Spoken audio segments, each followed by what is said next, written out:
Hi, welcome to Be One Hope. I just wanted to share today about self-preservation. On the 26th of March, I kind of heard the Lord say to me in an audible voice, self-preservation. And I immediately jumped up, and obviously this was kind of like the first month of lockdown, and I was just like, whoa, what does that even mean? And I knew it was from God because you know, when God speaks to you, it's so obvious, and it's kind of like I need to act on that. Sometimes, in all honesty, I've never heard that before, but I always normally kind of know when God's leading me or directing me, because it's just a constant feeling that will just keep coming up. And I knew it was from God because this is going to sound really daft, but I know for a fact I wouldn't have that thought process to think of self-preservation, because when I think of self-preservation, it's not something about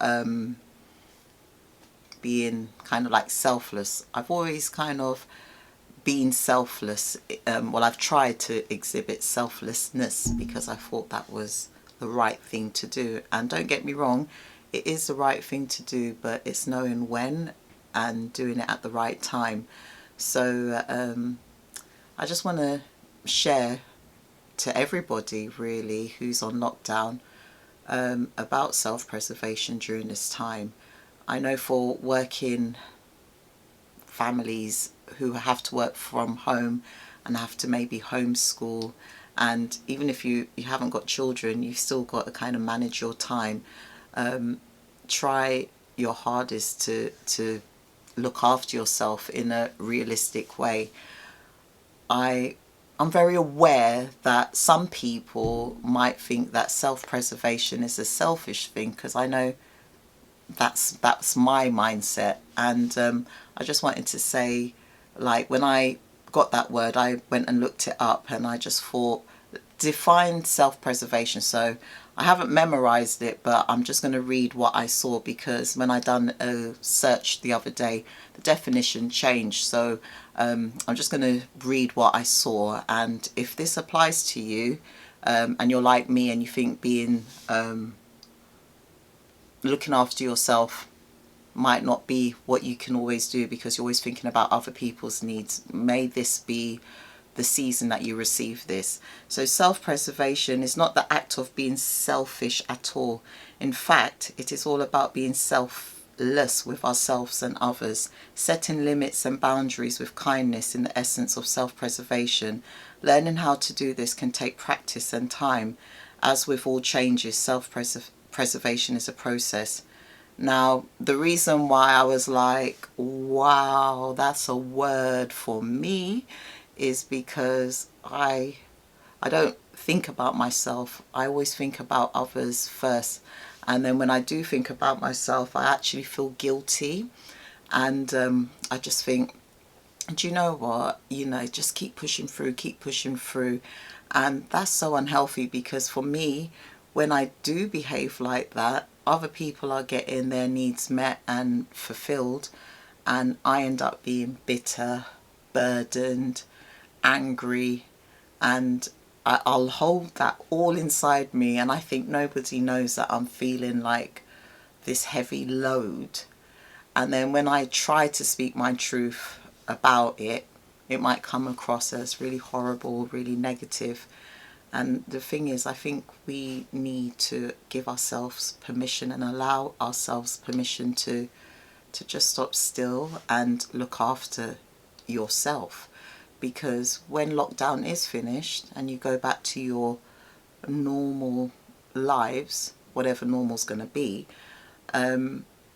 try and remember some of the lessons that you've learned during lockdown, some of the stories that you've heard, some of the things that you might have kind of like just decided in the moments of being still, this is what you're going to take on board.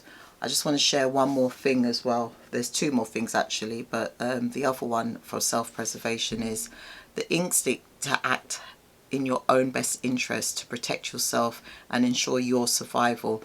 An example of self-preservation is running away when you see a giant bear.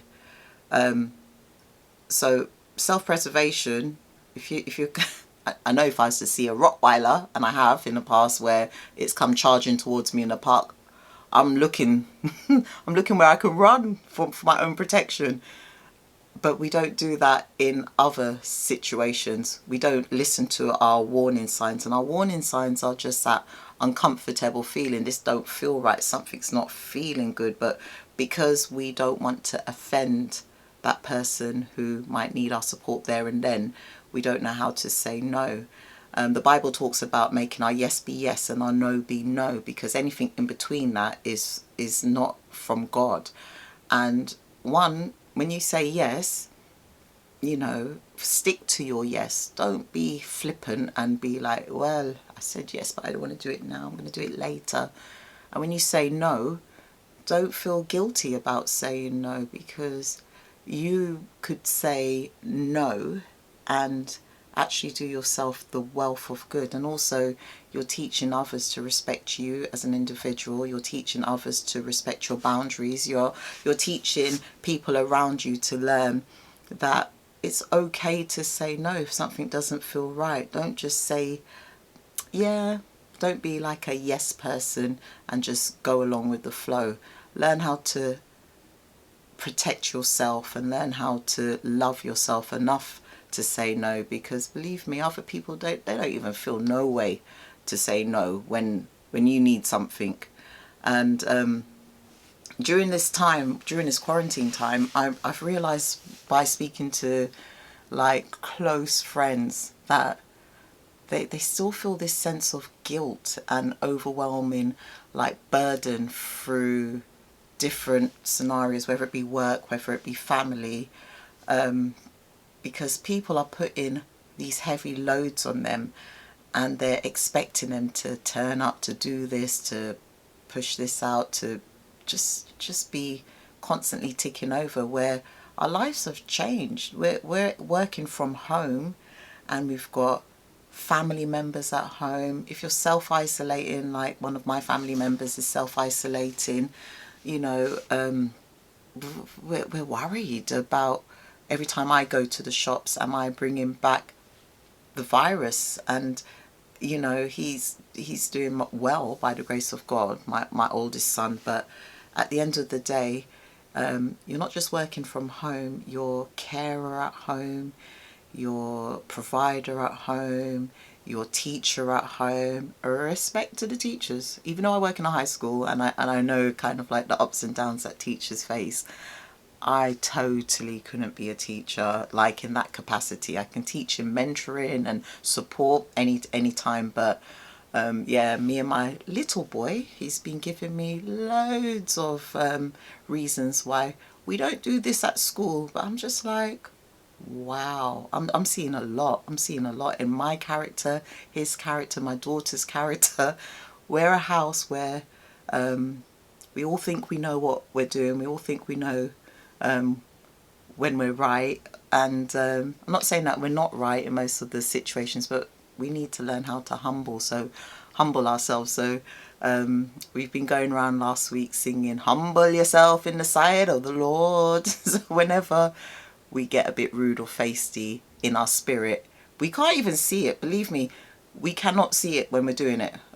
It takes somebody else to point it out. So what we've been doing, we've been practicing caring enough to confront. So whereas I would normally just do everything without complaining, now I'm in this lockdown situation, I'm feeling attitude rising up in my spirit. Like, I can't believe I'm coming in and washing the dishes again. And I think I have OCD. I like things to be a certain way. I like everywhere to look like clean and tidy. And I'm okay doing that for me, but I have different family members who are not that way. So I have toys lying around and I have like projects lying around with Play-Doh and paint, and then I've got everybody else doing their own little YouTube channels, and it's kind of like it can be a bit too much sometimes. But I'm starting to be a bit more vocal, and I just want to encourage you to care enough to confront, not in a bitter way, so it's all coming out in a horrible negative way, and then you're causing more problems, because this seems like a permanent Christmas, you know, like at Christmas times you hear that there's a lot of separations, there's a lot of family arguments, a lot of family feuds, because we're forced to confront our deepest hidden emotions, and where we think we're hiding it, we're not actually hiding it. It's there, it's exposed. Listen, use this lockdown time to listen to your family members, listen to the people who know you best, and deal with your pride, deal with it now. Stop giving other people a hard time. Pride is so subtle as well, so just be wise. But I think the antidote to that pride is just having that thing where you're looking after yourself, and just saying, look, today I don't even feel too great. I need to just lie down, or just chill, or just relax. I need to have a movie, because from the time you're getting up, you're logging onto the computer, or you're doing whatever work tasks you have to do. Then you might be wanting to do laundry. Like, there's things that I want to do that I haven't even touched on, because I'm just getting adjusted. There are other things that I'm doing that I'm really proud of, but again, I woke up this morning with a bit of a headache. I'm like praying, God, just take this headache away, because I feel like it's really important to talk about self-preservation. During this time, there's a season for everybody, whether it's building bridges with lost family members, or just like connecting with dreams that might have been buried and dead. But I just want to encourage you to be really, really brave enough to look after yourself and not feel guilty about doing that, and speak your truth, because if you start speaking your truth, you'll be surprised what comes back to you, because there's other people that just need to hear what you've got to say, because your perspective on something is so valuable and it's so helpful, and you speaking your truth just sets other people free. You give people liberty to be able to be themselves. And as I said, B1 Hope is about creating a little piece of heaven on planet Earth. And I do believe that God doesn't want us to be people pleasers. I think he wants us to be assertive and strong and bold and courageous, and have a bit of a backbone, instead of just having a wishbone, like, I wish I could say that and I would never say that. It's time. It's really time, guys. So yeah, I love you. Thank you for your support, and yeah, just please, during this time, self-preservation. I think there was one more thing actually before I even log off and say goodbye. Which one was it? Let's see.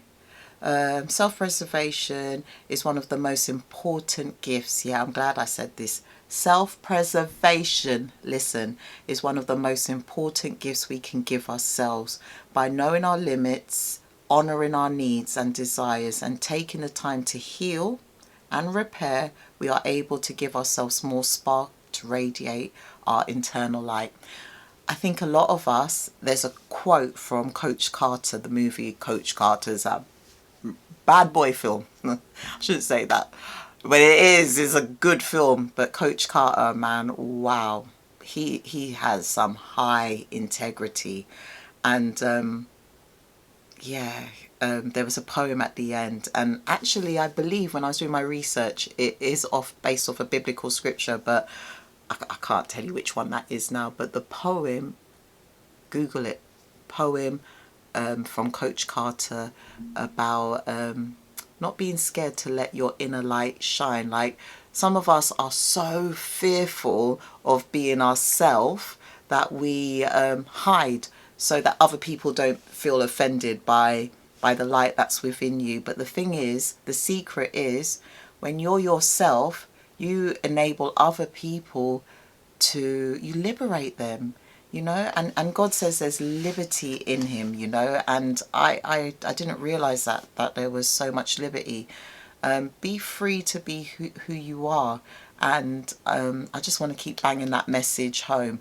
The only way you're going to be able to do that is if you take time out for yourself, learn who you are, make sure you're happy, stop hiding as well.